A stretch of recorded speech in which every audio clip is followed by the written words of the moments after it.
¿no? Y luego de haber cumplido con su labor, para unos muy bien, para otros mal, para otros más o menos, ¿no? Yo creo que ella tiene el derecho de dedicarse a su familia. Entonces, estamos aquí con el fiscal Wilson Toainga, pero con una elección del fiscal general del Estado que ha sido polémica, que ha sido detenida por muchas razones, no tenía el proceso realmente la transparencia que debía. Ya vemos que, por ejemplo, en el caso Ligados, se habla del tema, ¿no? Se habla de que cómo de alguna forma apropiarse de este proceso para poner fiscal. Entonces tenemos que estar con los ojos bien abiertos. ¿No? Queremos su lectura, su visión de este proceso, de esta elección del fiscal mediante este concurso, cómo usted ve las cosas hasta aquí, para que en el país tengamos, por el amor de Dios, alguna esperanza dentro de este sistema de justicia que todos los benditos días de Dios nos hace renegar en el Ecuador. Muchas gracias. Yo empiezo por coincidir con usted en cuanto a la sorpresiva salida de la doctora Salazar de su cargo de fiscal general. Asumo que, a más de estar un poco ya también agotada en el tema, Uh -huh. era un poco también refrescante su salida. Porque no le podemos negar a otros ciudadanos que puedan tener el mismo temple, que puedan tener la misma línea de anticorrupción, la misma línea de probidad para ejercer ese cargo. Y Correcto. una de las formas de respetar institucionalidad es respetar los tiempos para el cual fuimos electos. De tal forma que eh, es importante también que, siguiendo esa, esa línea de análisis, también el doctor Toainga, obviamente pues está él encargado, es subrogante encargado, ahora es ministro fiscal encargado, hasta que el Consejo de Participación Ciudadana pueda elegir o pueda reactivar un concurso para fiscal. Eh, y en esto hay que detenernos, porque la gente no cree en los concursos, licenciada Gilén, Pero porque creen que todos los concursos son amarrados, que tenemos mala todos los experiencia. concursos, sí, perdón, son direccionados. Entonces hay que también darle a los participantes esa confianza de que el concurso es transparente. ¿Y cómo es transparente el concurso? Por favor, publiciten pues las pruebas orales al menos. Háganlo público. Doctor, es que el problema no es la desconfianza en los participantes, al menos no en todos, es la desconfianza en los organizadores, ¿no? Porque hemos visto, por ejemplo, ahora, ¿no? Como le decía en este caso Ligados, cómo había ese tráfico de influencias, esos intereses que marcaban, intereses políticos en algo que, o sea, no hay nada que tenga que estar más alejado de la política que la justicia. Entonces, esa es la desconfianza, no es en que no tengamos personas capaces de ejercer esos cargos, no, sino que los organizadores más bien le pongan cortapisas a los capaces y dejen a los sumisos obedientes. Sí, es una excelente reflexión realmente, pero yo insisto también en que a los participantes tiene que dárseles confianza. Tiene que dárseles confianza. No puede ser que los reglamentos, el reglamento, mejor dicho, de elección, como ya había sido aprobado, Uh ya -huh. tenga o haya tenido por ahí un direccionamiento que obviamente preocupaba. En el caso Ligados, con el caso Ligados se descubre y se desmonta realmente ese andamiaje que ya estaba listo otra vez, y por lo cual el Consejo de Participación Ciudadana es un organismo que ha caído en un absoluto, en un absoluto desprestigio, Total. y el pueblo clama porque desaparezca. De tal forma que ese es un cambio pues que obligado, que pasa por lo estructural de la Constitución, y eso también nos permite aperturar un debate en el sentido de qué hacer o cómo hacer para desaparecer ese organismo y a quién dar esa atribución de la elección de las principales dignidades del control del Estado. Entonces, yo aliento a los jóvenes penalistas, los hay brillantes, el mismo ministro de Gobierno. Realmente lo único cuestionable, entre comillas, en él sería su participación política con este gobierno, pero de ahí es un hombre que su probidad y su ser intachable lo catapultarían para ser una de las opciones más importantes para ejercer este cargo. Bien, ahora, doctor, eso por una parte, pero usted ha puesto el dedo en la llaga con el tema del Consejo de Participación Ciudadana y Control Social. Se habla, bueno, el presidente de la República dijo como promesa de campaña, habló de una asamblea constituyente. Ahora justamente el ministro de la Gasca fue el primero en decir no, la asamblea constituyente, primero dijo que se alejaba, después dijo que estaba en stand-by, que por el momento no. Las reformas son suficientes para luchar contra la corrupción, las reformas o las enmiendas mediante las enmiendas podría hacerse un cambio estructural, porque eso es un cambio realmente grande. Pensar por ejemplo, la eliminación de un Consejo de Participación Ciudadana tiene que ser a través de una asamblea constituyente o puede ser a través de una reforma, una enmienda. ¿Cómo podría ser en el caso de que se corroborara, se comprobara más putrefacción dentro de esta función, ¿no? Y que realmente no ha logrado que el objetivo, que es que la ciudadanía, el ecuatoriano de a pie, tenga cercanía con las grandes decisiones del Estado? Doctor. Sí, dos cosas. Ajá. La una, en mi criterio, eso pasa por una reforma de estructura de la Constitución. Y eso solamente puede ser cambiado mediante una asamblea constituyente. Ok. Además, los ecuatorianos votamos por una asamblea constituyente. Ese fue uno de los ofrecimientos de campaña y el hecho de que se haya conformado una mayoría que cada vez es más robusta, no quiere decir que ese proyecto de convocar a una constituyente deba ser archivado definitivamente. Por el Concuerdo. momento hay una comodidad, entre comillas, para poder alinear las leyes. Y por la cuestión legal, por la cuestión del- de la producción legislativa, por el principio de legalidad que tenemos que respetar, yo creo que ahora no está pasando tanto el tema de la seguridad. Obviamente, yo también estoy de acuerdo en un 80% con el proyecto de la ley esta contra las economías criminales, pero, pero yo creo que la ciudadanía cada vez más está convencida de que el presidente y todo su andamiaje político de represión tenga que volcarse contra la delincuencia. Eso yo creo que cada vez se está cerrando más el círculo y los pretextos se van terminando también, licenciada. Bueno, yo concuerdo con usted. Yo creo que muchos ecuatorianos hemos estado no ilusionados, entusiasmados, esperanzados con un cambio real a través de una asamblea constituyente y que efectivamente ahora, pues, o sea, se necesitan esas reformas urgentes porque la delincuencia nos tiene así, ¿no?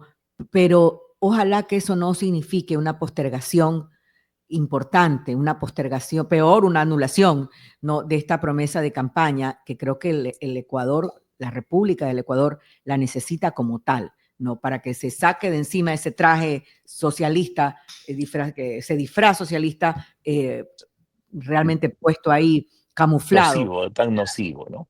Tan camuflado nocivo. en la Pero Constitución. yo no me quiero olvidar de algo. Ujú. No todo es represión, no todo puede ser represión. El gobierno creo que está obligado, con todo el respaldo legislativo que tiene, a instrumentalizar, a constitucionalizar inclusive una política criminal.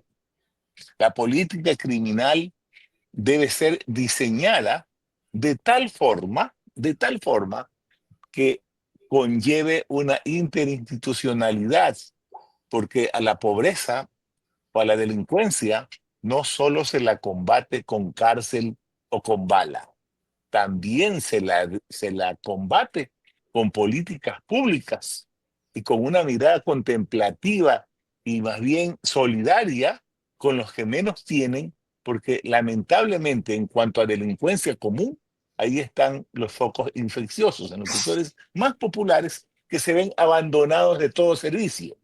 Y también, licenciada Giler, tenemos que mirar un poco para arriba en la delincuencia de cuello blanco. Son dos polos Sí, totalmente importantes para el análisis que tenemos que centrar.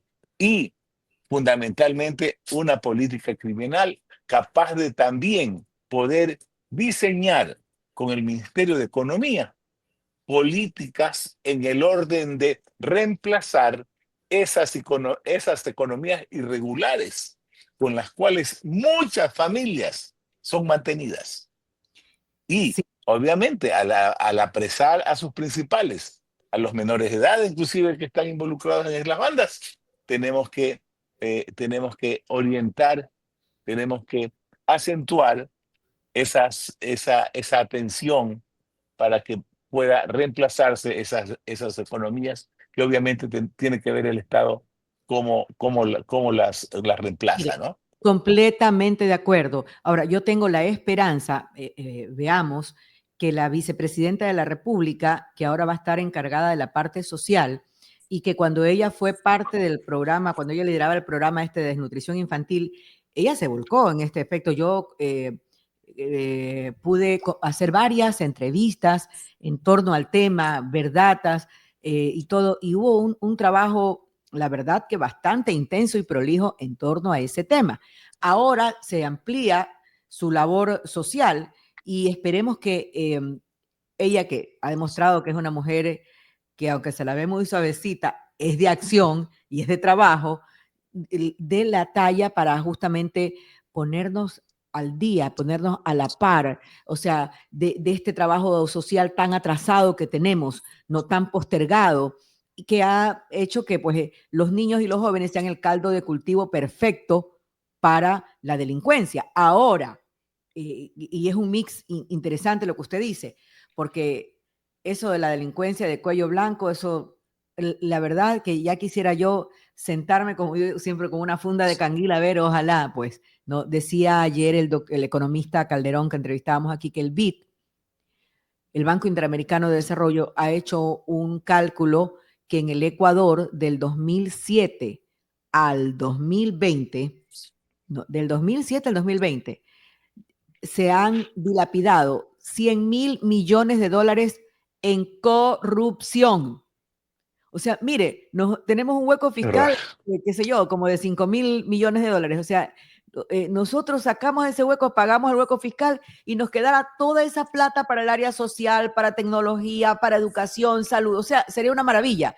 Pero los sinvergüenzas, criminales, delincuentes, peor que los sicarios, porque han matado poblaciones enteras y han logrado corromper poblaciones enteras, bien, gracias, siguen disfrutando de ser millonarios. 100.000 millones de dólares en corrupción del 2007 al 2020.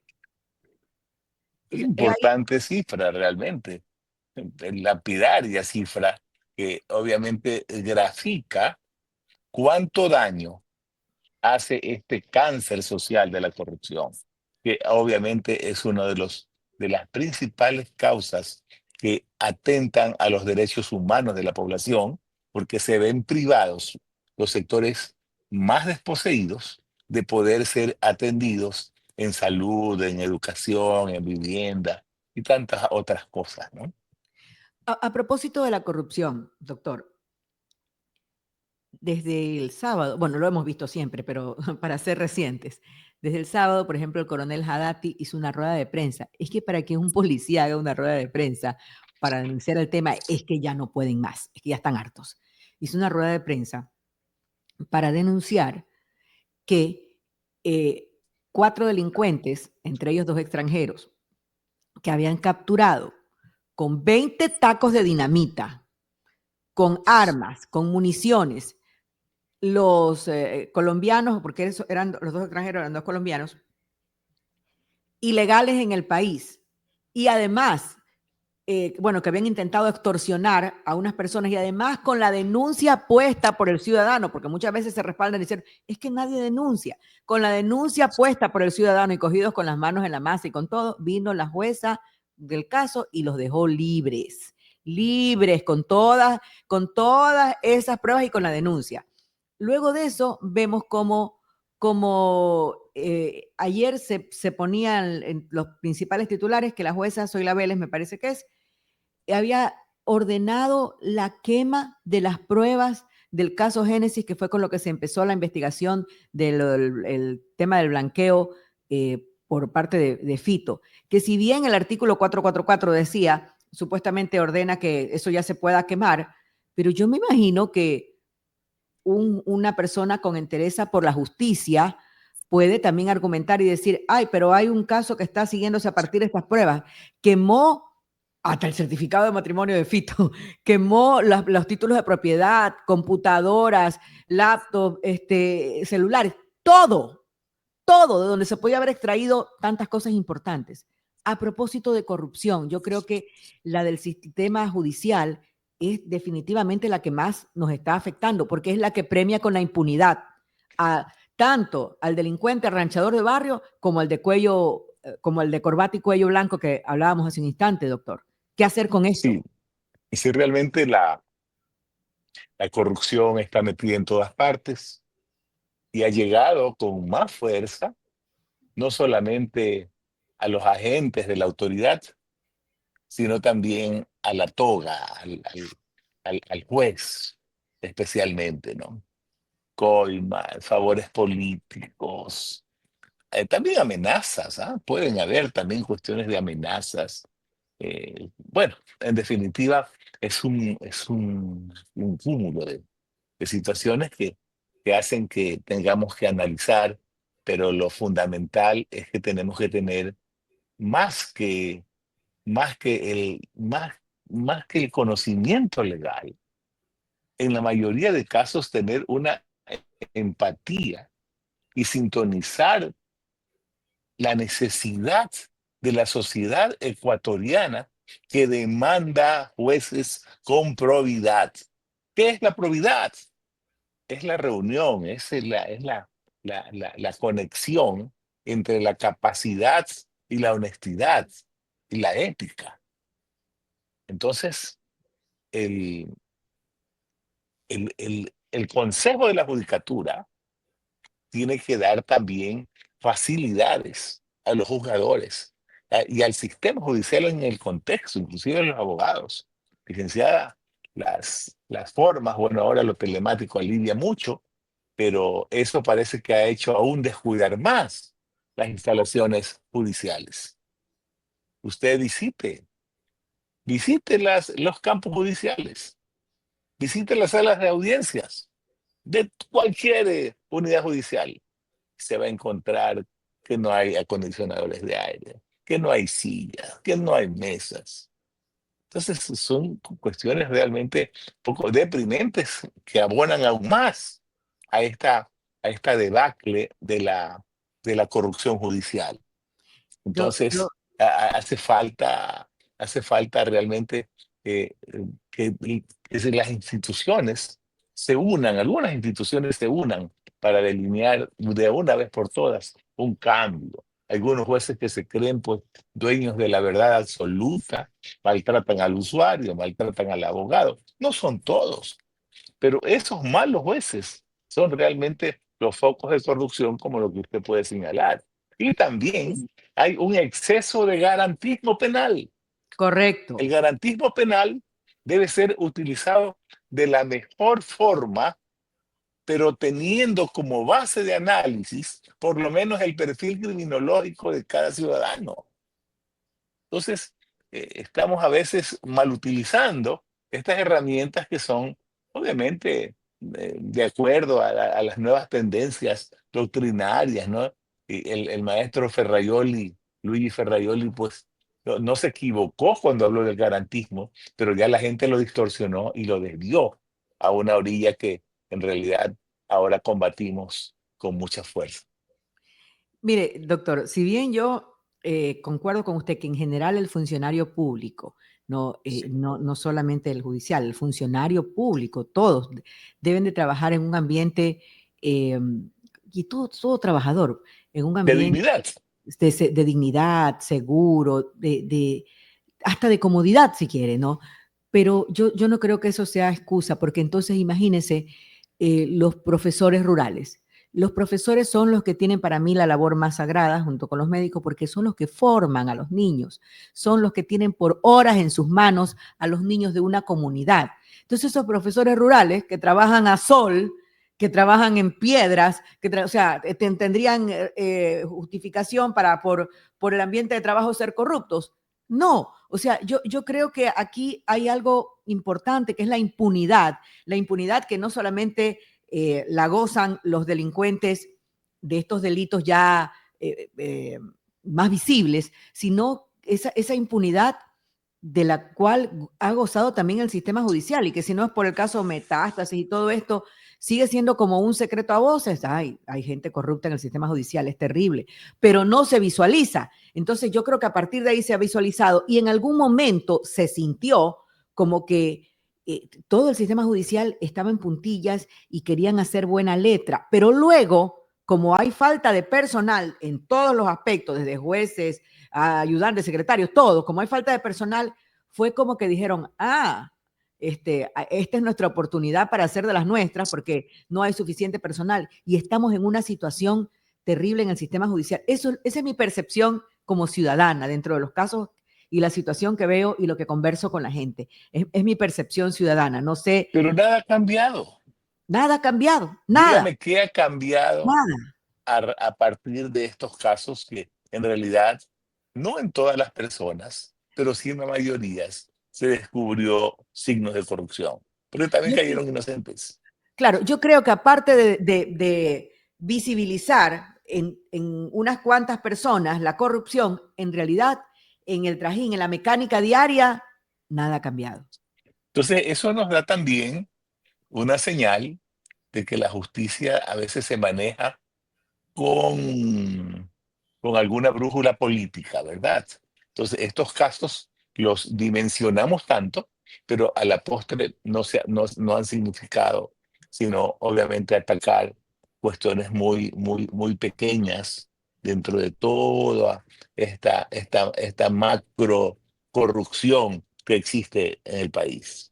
Doctor, puntualmente lo que pasó con las pruebas de este caso Génesis, que dio pie al caso donde se investigó el blanqueo de dinero de Fito, eh, la jueza tenía otras alternativas, la jueza, porque ella cita el artículo 444, si no me equivoco, pero que ya a los 3 meses tenía que deshacerse de eso. Ella podría haber argumentado, podría haber dado un tiempo más, podría haber buscado a quién entregarle esas pruebas, por decirle a la policía. O sea, podría haber tomado alguna otra alternativa que no sea desaparecer las pruebas donde podían inculpar y corroborar en más delitos, no solamente a Fito, sino a otras personas, dar con otras personas de la red de delincuencia que él lidera. Podría haber Yo tomado. no, me gustaría ver la providencia, la he buscado, no la puedo encontrar para comentarla, Uh-huh. pero eso es un caso inusual procesalmente, porque las pruebas que son producidas en el juicio propiamente, en la audiencia de juicio, no se las puede desaparecer, excepto en la quema de drogas, que es un tema pues totalmente diferente, porque de esa diligencia procesal obligatoria se deja constancia, se deja constancia de todo orden, ¿no? No solamente fílmica, sino documental de cómo se procedió y quiénes estuvieron en esa quema de drogas, porque realmente eso también hace tanta falta y tanta droga almacenada que yo no sé con qué objetivo no se cumplen en todos los casos la quema. Pero de ahí de quemar evidencias, de quemar pruebas, realmente eso es un hecho inusual que no me atrevo a comentarlo en profundidad porque no he leído la providencia de la jueza. Bueno, no, es que yo también estaba buscando para documentarme del caso y, o sea, hay lo que hay a nivel de los medios, nada más de comunicación, no se ha permitido la publicación de todo ese proceso, Pero obviamente. yo soy muy cuidadoso de emitir un criterio si no leo. Cuando la gente me consulta, doctor, abogado, ¿qué puedo hacer? Digo, permítame leer para poder opinar, orientar, Pero guiar. yo, Ujú. yo me quedo con el sentido común y con lo que usted acaba de decir, ¿no? Usted acaba de decir que es inusual. Y el sentido común, o sea, por el amor de Dios, es cuestión de sentido común nada más. El sentido común me lleva a pensar Es algo que inaudito, el delincuente más licenciada. buscado, que se escapó, que tiene un patrimonio de millones de dólares, que acaban de detener a 6 de sus familiares, que se muestra los negocios de sus familiares hasta con el propio Estado. ¿Cómo voy a desaparecer las pruebas? Solo el sentido común, pues no, solo el Eso sentido me común. parece inaudito. Le aseguro, ahora voy a recabarla y se la voy a pasar en cuanto tenga para poder comentarla desde el punto de vista procesal, del derecho procesal penal, qué motivaría o qué y qué consecuencias le traería a la jueza esto. No me atrevo a dar una opinión mayor sin no haber leído la providencia. Doctor, yo sé que usted tiene otra entrevista, pero me queda una No, última. no, tengo una audiencia a las 8. Su audiencia. Ok, ya. Entonces, conversemos. Me queda, Sí, tengo una inquietud que viene rondándome y que usted ahorita la tituló, ¿no? Usted dijo de el exceso de garantías en el sistema penal, ¿no? Porque resulta que efectivamente, por ejemplo, la prisión preventiva es una de las muchas alternativas. Y el otro día, la eh, última. sí, la última, pero la última. Entonces, el otro día decía una persona, y me impresionó eso, me decía, eh, cuando alguien está acusado de cometer un delito, por ejemplo, un violador, de haber violado a una chica, una mujer, una persona, un niño, ese violador, si no tiene abogado, el Estado tiene que proporcionarle un abogado, ¿no es cierto? Ya, pero a la víctima, a la mujer, al niño, a la víctima, el Estado no tiene que proporcionarle nada, no tiene que proporcionarle abogado, no tiene, o sea, allá la víctima verá cómo se defiende y qué hace. O sea, ¿de qué hablamos, pues? Aquí no hay principio de Son inocencia. absurdos, ¿no? Sí, aquí no hay principio de inocencia, aquí hay alcahuetería para el delincuente, para el posible delincuente, por no decirle delincuente. Pero son dos cosas diferentes. La presunción de inocencia aplica para los procesados, para el acusado, para el sospechoso, Ujú. pero el Estado tiene la obligación de proteger al más vulnerable, que es la víctima, Así es. no el delincuente. Y es verdad que, de acuerdo a la Corte Interamericana y en todo el mundo, los estados deben de proporcionarle un defensor a quien no tenga, porque no se puede vulnerar el principio del derecho a la defensa. No es menos cierto lo que usted anota, con fuerza, y que, mire usted, mire usted que la canciller de Argentina actual, la ex fiscal, ha venido, entiendo, al país a gestionar que la Defensoría Pública también, obviamente, eh, al menos en Argentina, se haga presente, ¿no? Porque de pronto hay ecuatorianos en estado de vulnerabilidad y necesitan protección. Pero, el Estado también se olvida de la víctima. Que la víctima tiene que tener un lugar Claro. muy especial de protección por parte del Estado. Y debe también proveerle la defensa, ¿no? Ya, en este aspecto, ¿cuán importante es una reforma al Código Orgánico Integral Penal? No, porque ese bendito Código Orgánico Integral Penal, desde la época en que yo recuerdo que la abogada Gina Godoy lo promovía como asambleísta de la Revolución Ciudadana, realmente cada vez es como que, y de Tiene ahí, 11 años de vigencia, 11, sí, desde el sí, 2014. y de ahí, no, o sea, es que nos ha dado realmente solo dificultades o solo inequidades a favor de la delincuencia. ¿Qué, Sí, cuán urgente es y cuáles serían las vías, las formas? O sea, para poder, ¿por dónde podríamos atacar, por decir de alguna manera, ese cambio que se necesita en este aspecto. Sí, licenciado Miller, sí, es verdad que se necesitan pequeños ajustes a ese cuerpo normativo, pero el tema yo creo que no pasa 100% por ahí. Si no, El tema pasa por la probidad de los jueces, por la probidad de los fiscales. Ojo, no solamente le podemos cargar a los jueces la responsabilidad. así es, no, Hay no, fiscales, bien, hay fiscales y fiscales, así es. ¿eh? De tal forma que el tema está en que en que el operador de justicia asuma un rol con capacidad y con ética. Y vamos a ver que no van a darse situaciones, se darán cuestiones tal vez de excepcionalidad, pero que también, licenciada Aguilera, uno que es litigante de muchos años, Ujú. no es menos cierto que no solamente el tema está en los jueces, no solamente está en los fiscales, sino que también está en la policía, que a veces no pueden ni redactar bien un parte de aprehensión. ¿Ya? O lo hacen a propósito, lo hacen a propósito por corrupción en algunos casos, precisamente para dejar esas ventanas donde se puede asomar la impunidad muy complaciente. Doctor, ¿cómo ve usted? O sea, yo voy mucho más a la raíz. Usted tiene razón cuando dice lo de la policía, es porque es un todo, ¿no? Pero cuando le digo que voy mucho más a la raíz, quiero referirme a los profesionales, ¿no?, de las leyes, a los abogados. Hemos visto que algunas personas últimamente se han también referido a ello y han hablado. Yo creo que la academia está en silencio en la formación de muchos profesionales, ¿no?, y el cambio que se necesita. Y lo digo, por ejemplo, en el caso de los comunicadores, ¿no?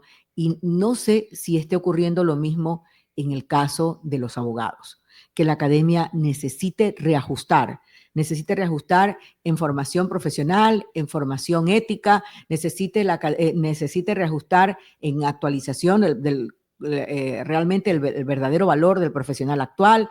O sea, ¿cómo ve usted también esta parte de esa forma? Ya que las universidades, la academia carece de tantas cosas en general en este momento, no solamente para los abogados, la academia como tal, como formadora de profesionales, no, eh, ¿en qué podría ajustarse para la formación, en este caso, de los profesionales de las leyes, no, para que de alguna manera también eso coadyuve a mejorar y a sanear este sistema de justicia? Usted ha tocado un tema que realmente es importante, ¿no? Y en esto la academia, llámese universidad y llámese el gremio abogados, tenemos que unirnos.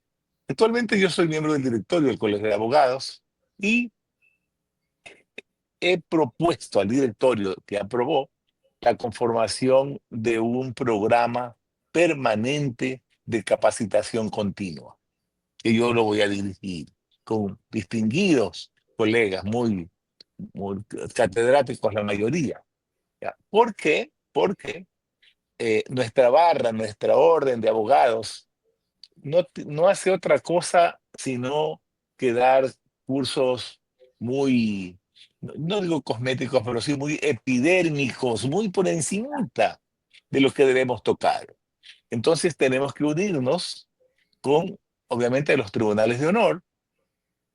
El Tribunal de Honor del Colegio de Abogados es presidido por el señor decano de jurisprudencia. También tenemos un buen acercamiento con la Universidad Católica y con otras universidades, de tal forma que tenemos que ir hacia la formación continua de los abogados, especialmente de los jóvenes, a quienes, obviamente, en quienes sembramos toda la esperanza de poder, como decía Miguel Carbonell, un, un jurista mexicano, de poder tener la esperanza en los jóvenes. Porque esos jóvenes que deben ser mejor todavía formados en la universidad son los que después de 10 o 15 años pasarán a comandar el sistema judicial. De tal forma que usted ha apuntado algo importante, que no solamente está en los abogados, sino en todos los gremios, ¿no? Todos. En todos los gremios. Lamentablemente, Otra vez tenemos que remitirnos a gobiernos nefastos, que no quiero nombrar más a su líder, destruyeron los gremios. Antes, para ser usted funcionaria pública o relacionista pública, tenía que presentar por lo menos la certificación de estar afiliada a un colegio, de estar al día en sus cuotas, ¿verdad? Ahora ya no. Entonces eso, y por último le dijeron ya no hace falta, por el derecho de asociación tú puedes formar cualquier ente y no tienes que ser parte de los colegios. Entonces se destruyeron los gremios a todo nivel. Y eso hay que reconstruirlo también.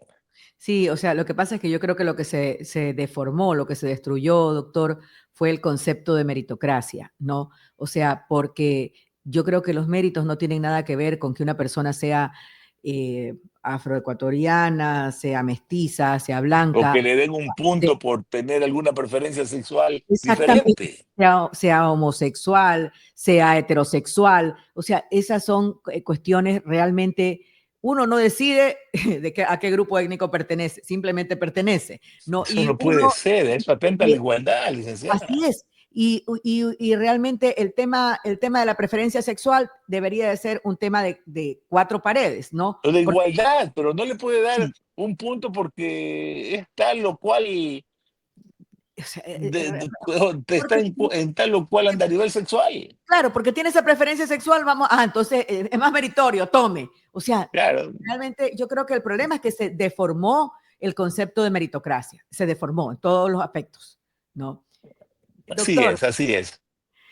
ay, realmente ha tocado usted también y justo estaba viendo aquí, ingreso a la universidad, en qué casos los bachilleres tienen puntos adicionales y cuándo llenar el registro social, porque eso que empezó allí y que sí es verdad que es una tendencia mundial, pero que en los países donde la iniciaron han dado pie atrás, han retrocedido porque se han dado cuenta que se equivocaron y que la cosa no va por ahí, no por poner al ejemplo algunos países eh, europeos como Italia, Holanda. Bueno, ahora Trump, que ha sido cuestionado tal vez por la manera Ya, tajante, ya también, ya también, ya Trump se fue a lo extremo, al ¿no? otro extremo, También, sí, una forma también es abrupta del cambio, ¿no? así, es Claro. así es. Pero que en todo caso nosotros no tenemos por qué pasar por ese camino tortuoso que ya otras naciones se dieron cuenta que no es el correcto y no estamos diciendo que no es correcta alguna preferencia sexual, no, que no es correcto premiar a alguien por una preferencia sexual. Ese es el tema, ¿no? Que la meritocracia Sí, tiene que ver con capacidades para cada área, con otra cosa. Pero bueno, y esto no sé también cómo de alguna manera pueda vulnerar, ahí sí vamos a la vulneración de los derechos de quien se ha esforzado toda la vida. Pues o sea, resulta que yo voy a ingresar a la universidad y tengo 900 puntos, que no es 1000, pero es 900, es una buena nota, pero por otras razones ingresan otras personas que tienen menos puntaje y yo bien, gracias, me quedo sin estudiar. Hablando de jóvenes que luego pues son reclutados por la delincuencia, ¿no? Porque no les queda otra manera para sobrevivir o si no irse del país. claro. Es realmente el tema. Perdón un segundito. Sí, doctor, no se preocupe, que esas Entonces, cosas perdón. Entonces, el tema yo le decía, ¿no? Eso la única cura no es la bala, la uh -huh. única cura no es la cárcel, la única cura no es eliminarlos. En algunos casos se hace indispensable tal vez tomar medidas extremas, pero retrocedo un poco la entrevista y otra vez me sitúo en lo que decía en cuanto a la política criminal. Y más que la política criminal, la mirada, no solamente de compasión, sino de solidaridad que debemos tener con los más desposeídos.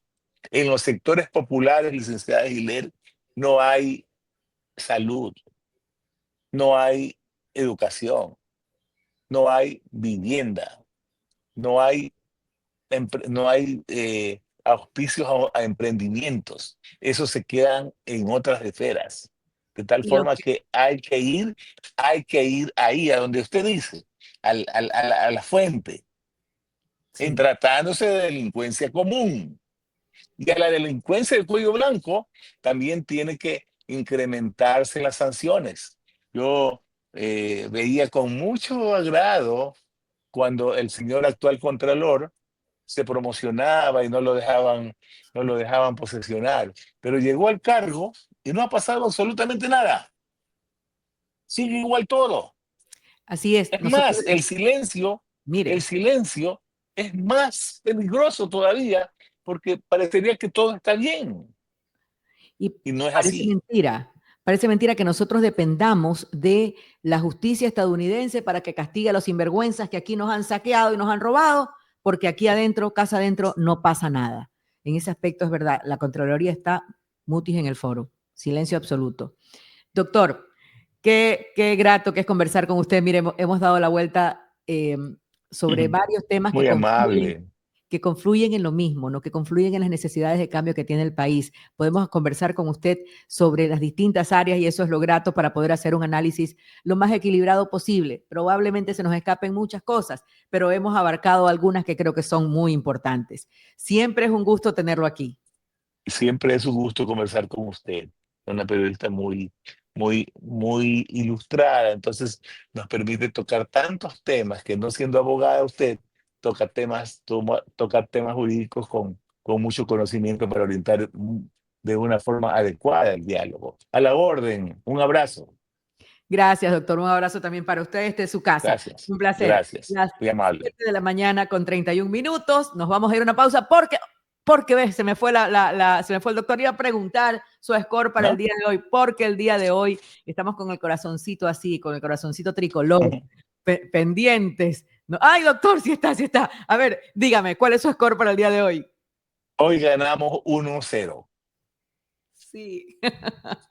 Bueno, Dios quiera que Así estemos sea. celebrando, efectivamente. Que así Gracias, sea. Gracias, doctor. Ahora sí, gracias. un abrazo. Nos vamos a una pausa y ya venimos con el resumen. Y el día de hoy, Pedrito Marichán estará más temprano que nunca con nosotros porque estaremos con esta onda futbolera de la tricolor. Vamos a la pausa. Soy CRE Digital.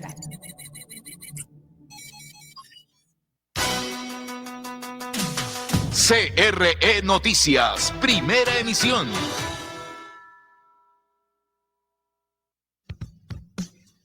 CRE Satelital, la señal nacional. Espacio publicitario inicia ahora. Arranca el segundo tiempo del día y la rutina ya está perdiendo. FC toma la pelota con hambre de gloria y arranca la jugada maestra. El profe Sanders dirige al equipo del Crunch. Papas fritas al toque, 4 bebidas para la media cancha y en la delantera